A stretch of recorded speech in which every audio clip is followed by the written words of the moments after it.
Hello and welcome to the Plaid Sheep Oracle.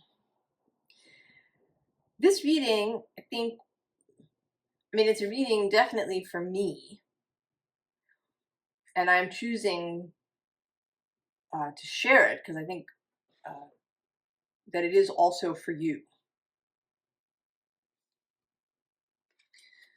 Though it was really staring at me this morning. So this is the goddess Fortuna. She's the Roman goddess of luck. And the little, these cards come from a goddess knowledge deck that uses the art of Susan Seddon-Boulay as its basis. And this is her painting, her work of the goddess Fortuna. And the back has information, and it's a knowledge card. The Roman goddess Fortuna was the same as an earlier Italian goddess who presided over the earth's abundance and controlled the destiny of all human beings. Her name, derived from Vortumna, she who turns the year about, came to symbolize the capriciousness of life and luck and the vagaries of fate as the wheel of life turns around. Her festival was celebrated in October.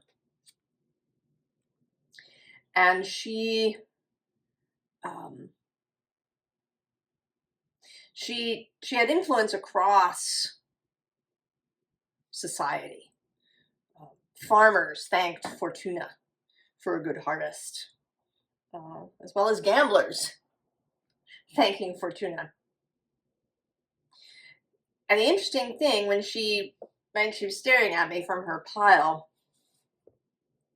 and there is an asteroid, Fortuna, and today, the day that I record this, she is coming into conjunction with Chiron in Aries. And their exact conjunction is a few days from now. At about 19 degrees of Aries. Now, later, on May 17th, 2025, she will meet Jupiter at about 23.5 degrees of Gemini. And that is within half a degree of the Gemini full moon spot.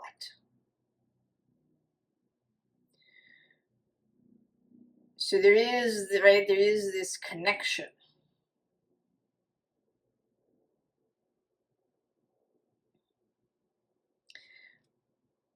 And later that day, on May 17th, the sun will perfect a conjunction to Uranus at about 27 degrees of Taurus, which is Venus's, the Empress's space.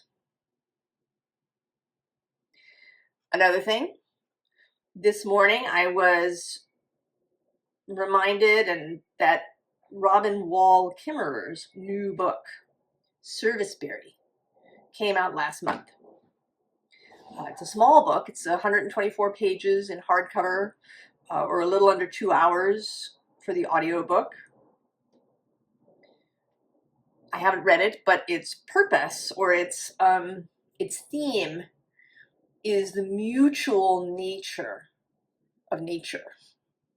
So that nature, or the natural world, thrives with mutuality.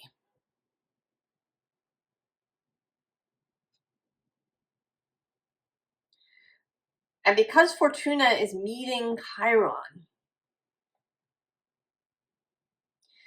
I want to say that that's a couple of things. One, that it is healing our relationship with fortune, with the idea of luck, with the idea that it's all, kind of a toss of the dice, that we have no control over anything. Although the Romans associated it with virtue, which certainly people do, right? If you live a virtuous life. I want to say that it's if you live a life in integrity and in mutuality. And that's a lot of that. We'll get to more of that as we move into the reading. So there's that. And then there's also a kind of uplifting of the Chiron energy. Chiron coming into contact with this energy of Fortuna. Her symbol is the cornucopia that's overflowing. And part of Chiron's myth is that he had this wound that he couldn't heal. He was a healer of other people, but he carried this wound until the end. He couldn't heal it.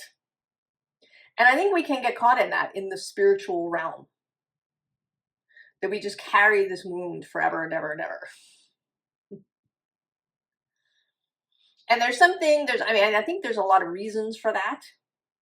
One of them is that we want to be able to connect to other people. And a major way that we do that in society is through our wounds. We connect through our woundedness.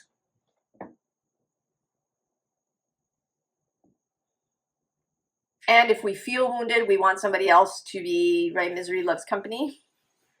So we might even, and people do this, go and make somebody else miserable. So that, we can feel this mutuality in misery. But that it doesn't have to be that way. That we can heal and be in mutuality in joy.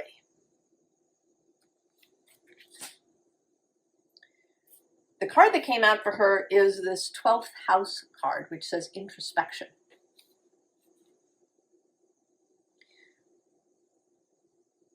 There is a personal aspect to this for me. This Jupiter Fortuna conjunction is going to happen in my 12th house. But also this idea that there's, right, that there's mystery, that if we take time for introspection,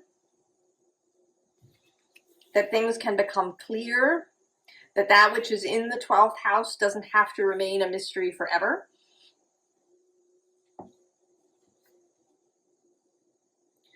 That we can find alignment. And that we don't have to know everything as well. The visible underlying is Venus, the beloved. Of course, Venus, the Empress. And then the unseen underlying is Vesta, the sacred flame. And, here in this deck, the hearth, there's a connection here a little bit to Hestia, who is a Greek goddess of the hearth. Vesta is Roman.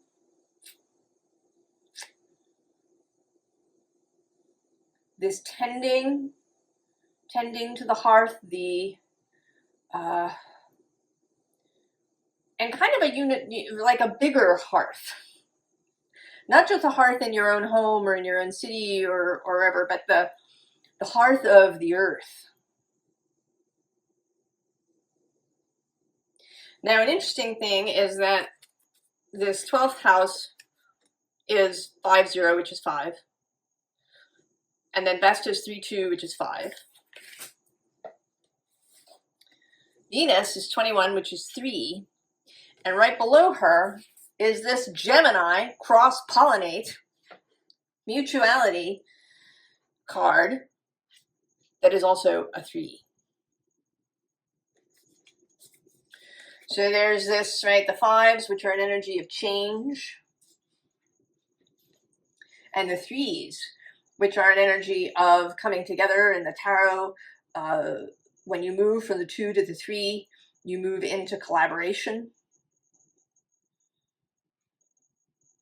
From kind of a decision-making, planning process into creation in mutuality. In numerology, 33 is the energy of something coming into manifested being. It's a master number.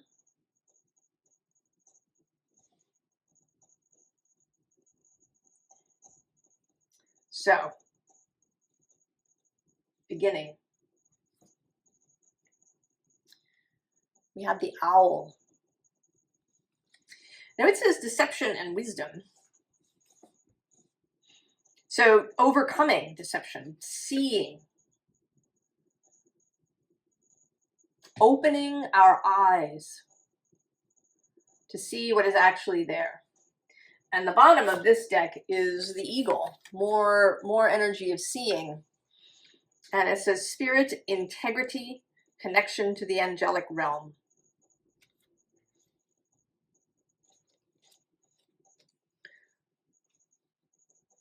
The owl sees at night. The eagle sees from great distance. The eagle sees with great perspective.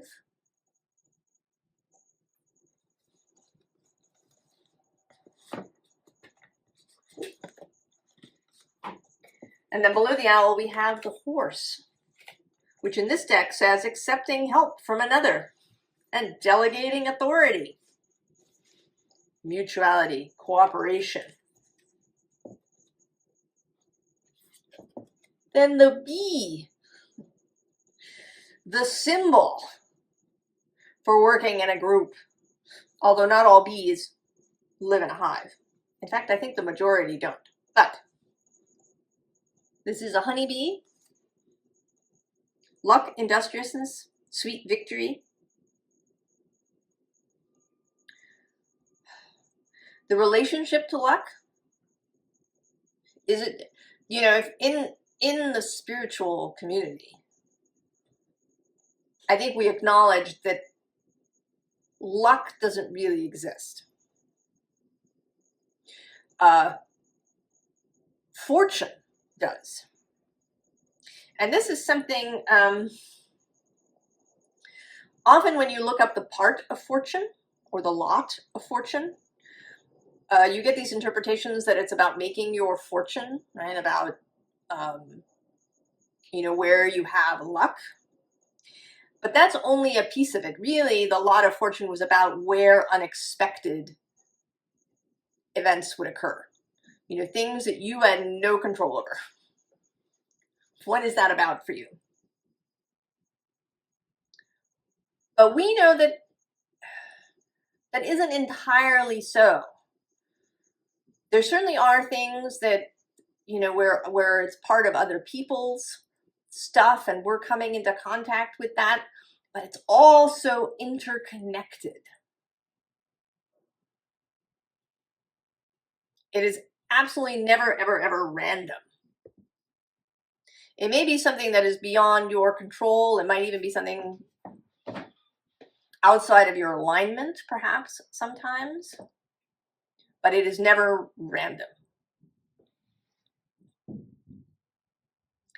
And that part of this healing may be about acknowledging and remembering that it's not random. That how we think, behave, move through the world, our beliefs, our energy, all of that is involved even in matters of fortune. And this whole fortune thing has been coming up for me a lot. The Wheel of Fortune has been following me around and readings that I do for myself and sometimes that I've watched on YouTube. Actually, as I'm sitting here, I can see that the Wheel of Fortune is facing up, and she is, in fact, the wheel that says Fortuna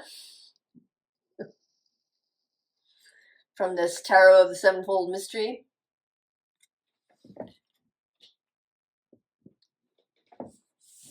There is this energy of Jupiter that has been coming up that is you know, he's moving retrograde, which means that this is Jupiter's closest approach to the Earth. He's really bright in the sky. You can really see him if you go out, you know, between, you know, after 7 or 7:30 in the sky.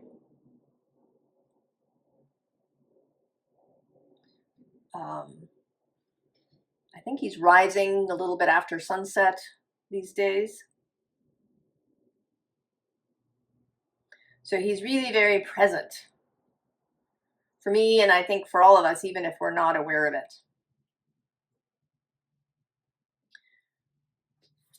You know, and then we have this restriction card, getting over restriction, past restriction.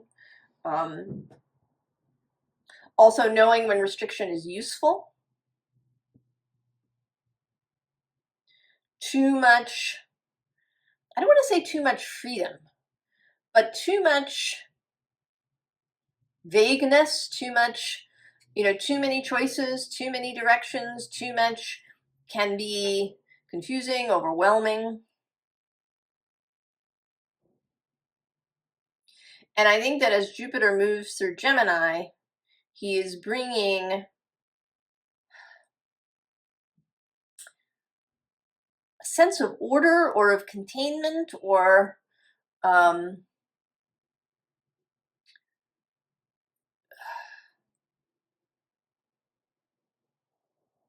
I don't know what I'm looking for, an outline.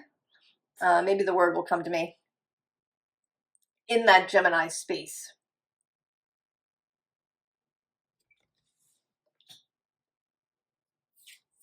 And we have the cow. Nourishment, abundance, asking, receiving. And I would include having. I talk about this sometimes, that we have a distorted relationship with having. We're much more attuned to getting. Society, particularly sort of modernist society, the modern world, and not just in the West, but across the modern world, we're really choleric, fiery, go get it, acquire it, achieve it. The real, right, cardinal energies. And then we get, right, we have it, and then, you know, it feels, maybe it's anticlimactic, you know, because maybe we'd really raised our expectations way up, and then it doesn't seem to fulfill it. Or we're, you know, we're already moving on to the next thing because we have this heightened need of the chase. That's certainly what my scrolling and social media is about, right? The next thing and the next thing and the next thing. So the ability to have, to really sit with something, to savor it and enjoy it.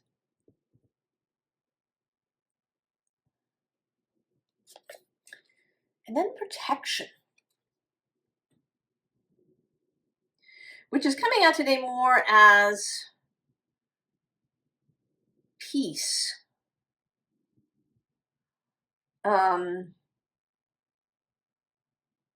It's reminding me of a little bit of the Two of Swords, which in the B deck is peace. This sense of these quiet dunes, this beach. Finding a sense of peace, of sitting with things. Also of enjoying the process.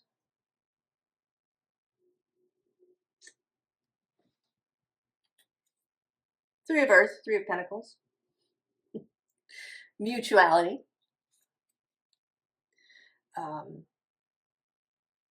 Connections.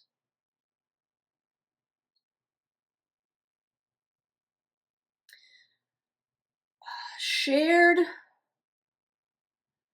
experiences, shared rituals. I was reading a Substack that was talking about religion and the loss of religion and various things about that. And I was thinking that, you know, some of it is this, right, a shared worldview, a shared connection, a shared understanding.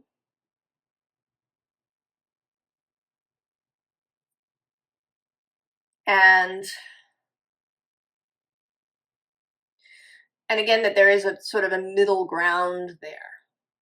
That one can go too far to one end, where everything is very, very rigid, and everybody has to believe all the exact same things. We have to be on the exact same, not only on the same page, but right on the same paragraph on that page. And then way on the other end is where everybody in the room has different views about everything.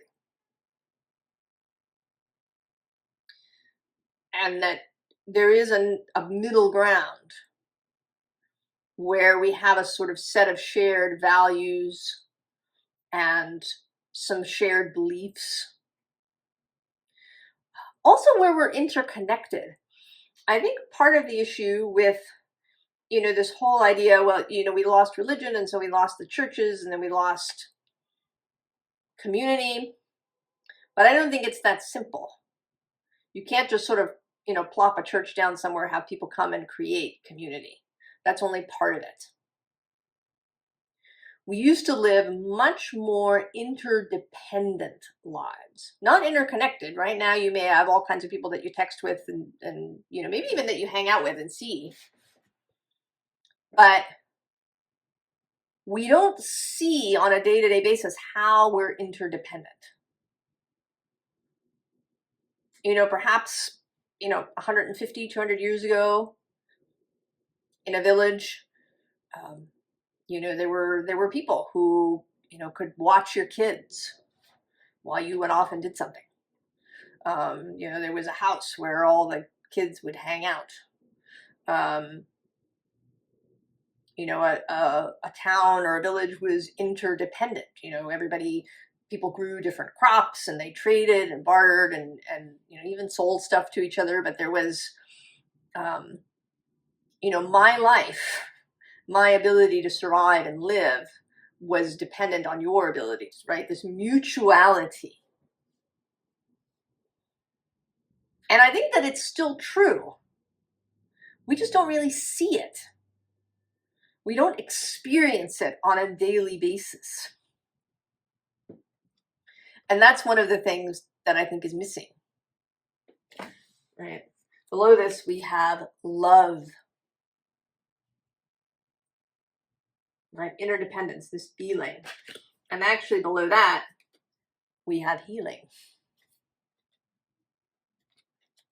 And also the moon, interestingly. I'm just seeing. Oh, and then I'm going to go one more. Right, the Four of Water, which has this pod of whales.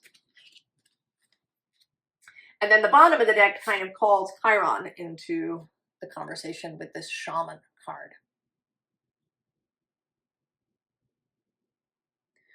How do we heal this wound? Some might call it the wound of modernity, the wound of extraction, the wound of separation.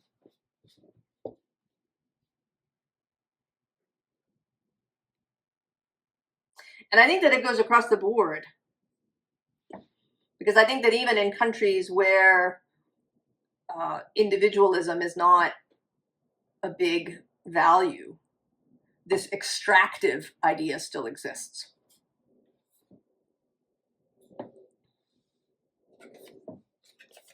Seven of Earth. This is my card where the character breaks the fourth wall of tarot. It's like nature looking out at us. The reminder. The reminder of, you know, how we're in it together. And then we get the goddess of Earth. She's actually, interestingly, not the Empress in this deck. although she looks like it for sure. She's the top of the earth suit.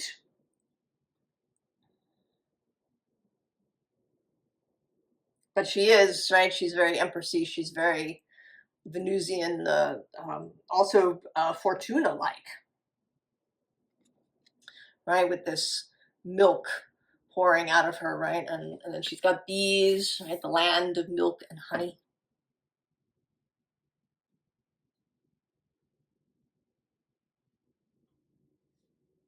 And we kind of rejected that in favor of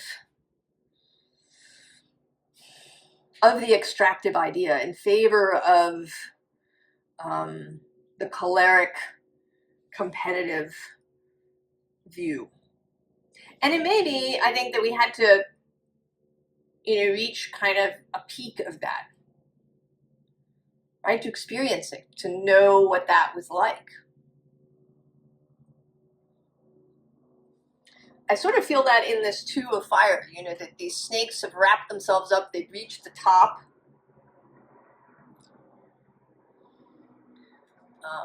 It's also a bit like the caduceus of heal, right? Associated with healing.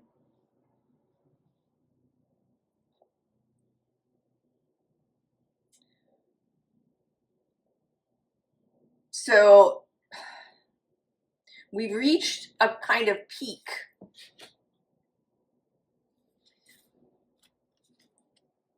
And then we can move back, or not back so much, but into a new vision of mutuality, of interdependence.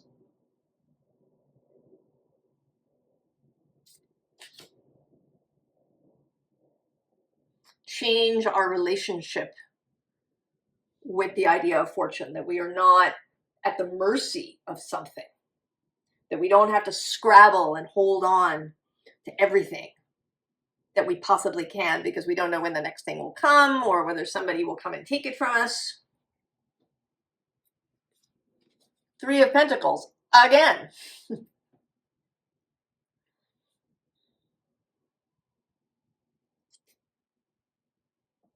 And here, really mutual, bound together in this braid. Below that, the Nine of Materials, exultant, exuberant, Venus energy.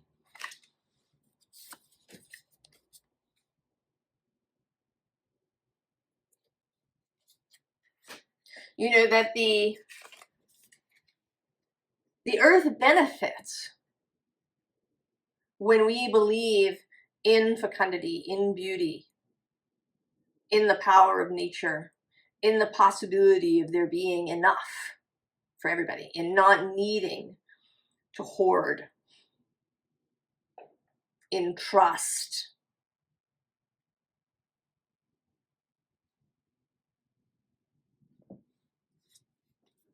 Two of Materials, often seen, as difficult and juggling, but in this deck in particular, it feels very exuberant. That it isn't difficult, that it's fun, that it's a dance, that we are in a dance with the physical world.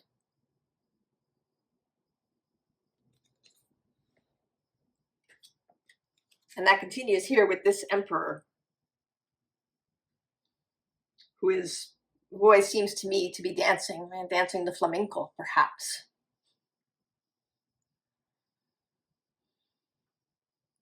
Right, it calls to mind the duende, this passion, this energy that comes up through the soles of the feet, this power of love and passion and openness and collaboration. The flamenco is a collaboration between the musician and the dancer.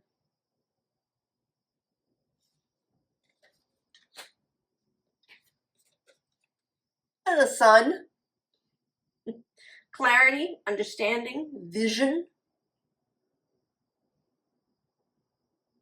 Also a little nod, right? There's that Sun conjunction to Uranus. The possibility of seeing something completely new the way you hadn't seen it before, revelation. Happening during Taurus season on May 17th. Just before Gemini season, only a few days before.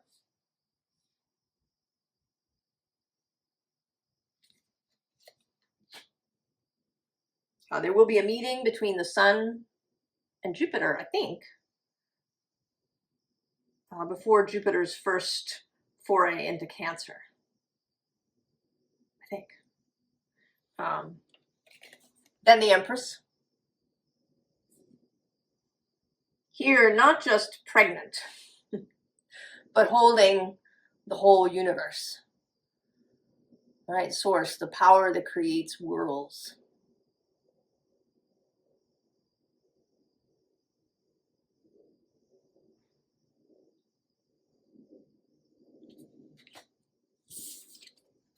And then the Five of Inspiration. The willingness to change our mind, the willingness to try new things, the willingness to move differently through the world, the willingness to see ourselves, right, with these mirrors, see ourselves differently,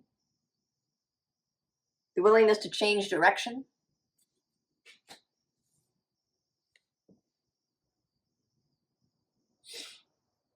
So then we had this, I'd actually laid everything out, and then I sort of felt like there was something else that wanted to come out, and there was this, so it's this Chariot, and then behind it is this Five of Cups. And sometimes I see things this way, but today I saw it this way. And then the card that came out is the Hermit. So the Five of Cups is, a card of perspective. Are you thinking about the cups that are filled or the cups that are spilled? Or the possibility, oh, right, the cups are empty, they'll never be filled again. But maybe they will. Under that, actually, is the Three of Wands repeating or coming out in addition. Another three. And then the Sun.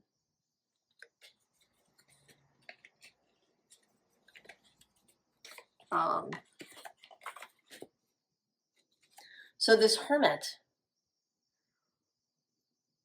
And this felt like Chiron again. Like coming to a house of healing. To a monastery, to someplace where you meet this healer. And I asked for clarification about this. Card on the underside is the Tower, with the Ace of Cups on the bottom. And then the cards that came out were firstly this Queen of Wands, Aries energy, inspiration. And then the Seven of Cups, the Eight of Swords, and the Devil. So all of this stuff that plagues us, that we don't know what we want. And when we get what we want, we feel like we don't want it anymore. Or we're caught up in our head and we can never have anything. There's so many problems. We can never find our way out. And, all the ways that we allow ourselves to be pulled in, led down the garden path, confused, conflicted, addicted, all of that stuff.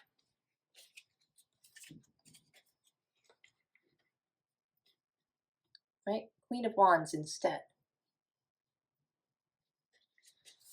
Right? The healing. The healing that is possible around Fortuna. Advice from Fortuna. Death. So the willingness to transform, to be renewed. Below that, the Six of Wands, taking the win, taking the win, taking the win and enjoying the win, savoring it, not rushing off to get another new win. Below that, again, the Sun. And then I'm actually going to go one more, maybe two more. The King of Wands, Leo energy, and the Queen of Wands, or I'm sorry, the Queen of Cups, Cancer energy. Mars, who is Aries guide, where this Fortuna conjunction is happening, is about to turn retrograde and move from Leo into Cancer and back again. So Mars is part of the story, Venus is part of the story, Jupiter, Mercury and his retrograde moving through Sagittarius, everything, right? This is also mutuality. We cannot see, right? Seeing transits and aspects in isolation can be useful. It lets us see certain things, but it's only a small slice of the story. And that's another thing, that, right, the willingness to take time to really look at things from different angles, to see the synergies, to see the interconnections, the relationships happening at a given point, to see the long line of the story,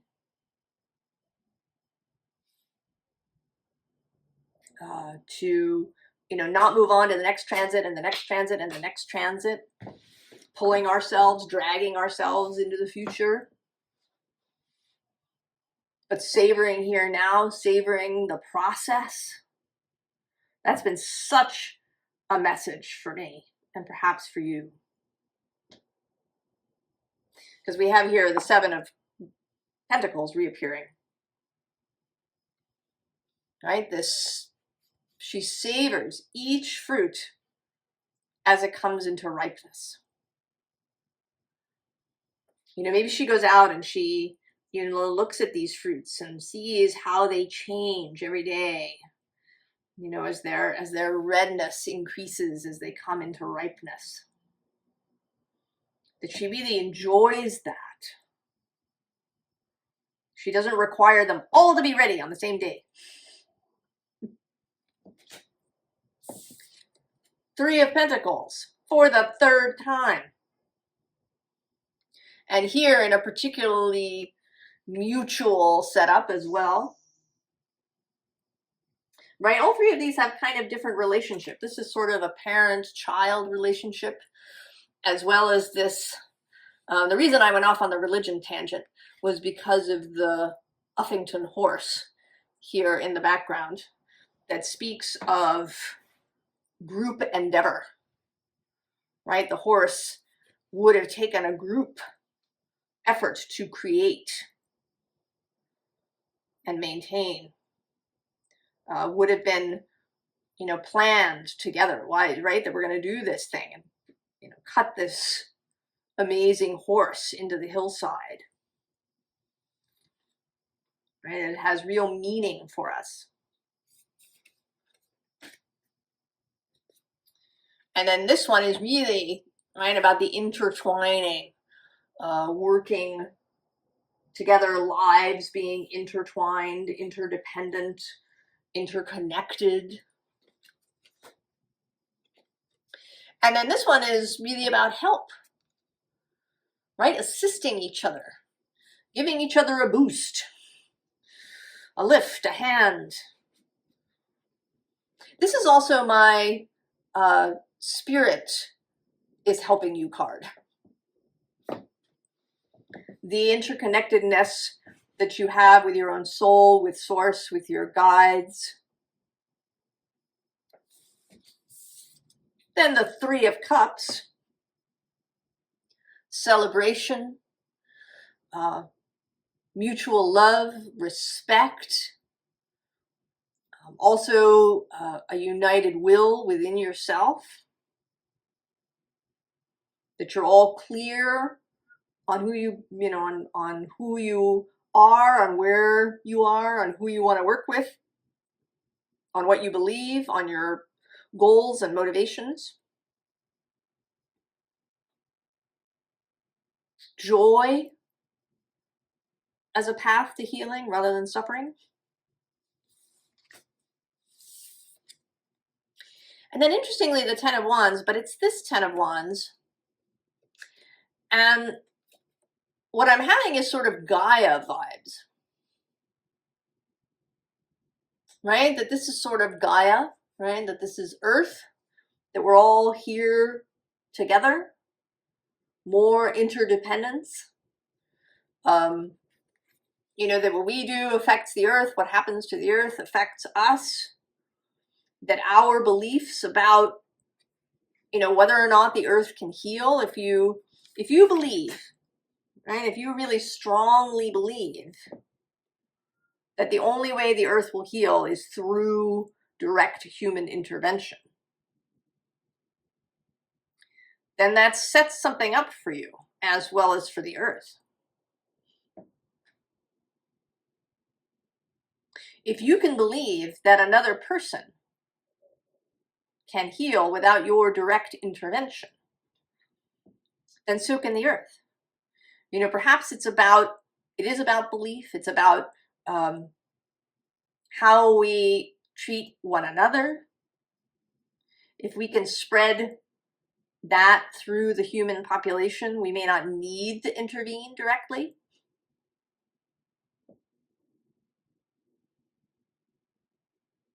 Right? There's whole hosts of things there about, you know, victim consciousness and ideas and power and all kinds of things.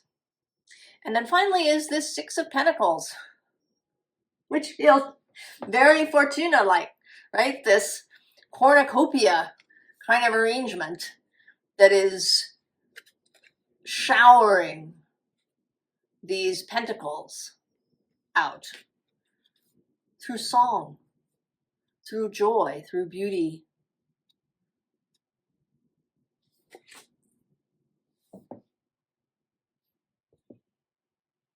Oh, I feel like I could go on for, you know, another hour, but I won't do it to you. Don't worry.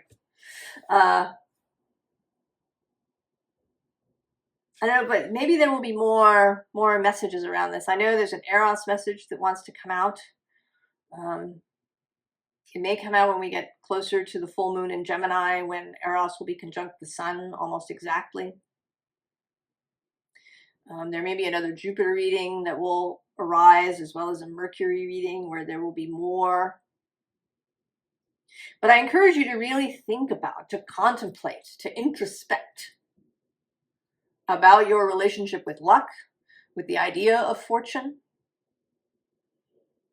what your beliefs around that are, what your beliefs around receiving and having and achieving and all of these things.